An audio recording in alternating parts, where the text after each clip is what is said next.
পরম প্রেমময় শ্রী শ্রী ঠাকুরের চরণে আমার শতকোটি প্রণাম জানাই। আপনাদের প্রতি প্রত্যেককে জানাই আনন্দিত জয়গুরুরা। আজ পরম প্রেমময় শ্রী শ্রী ঠাকুরের মহাপ্রয়াণ তিথি। বাংলায় 5ই ফাল্গুন 1430 রবিবার, ইংরেজিতে 18ই ফেব্রুয়ারি 2024।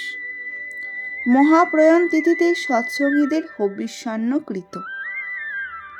হবিষ্যান্ন ব্রতে করণীয়।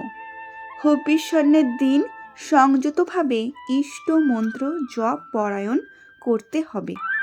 ত্রিসন্ধ্যা স্নান করা, বৃথা বাক্যালাপ বর্জন এবং মধ্যাহ্নে হবিষ্যান্ন গ্রহণ করাই বিধি। হবিষ্যান্নে এবার কি গ্রহণ করা যাবে?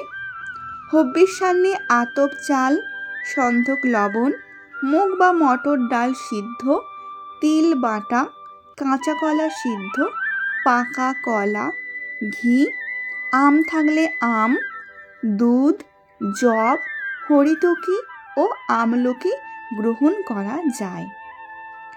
তবে দিনে একবার পরিমিতভাবে বিধিমতো হবিষ্যান্ন গ্রহণ করাই শ্রেয়।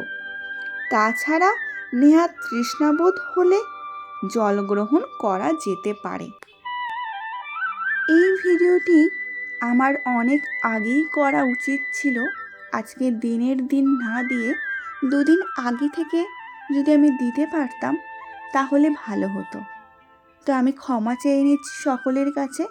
সবাই আজকে মহাপ্রয়াণ তিথিতে ঠাকুরকে সুন্দরভাবে সাজিয়ে নিশ্চয়ই ঠাকুরকে ভোগ দিয়েছেন। আর আমরা যথাযথভাবে যতটা সম্ভব পালন করার চেষ্টা করব। সকলে খুব ভালো থাকবেন। জয় গুরু। বন্দে পুরুষোত্তমম।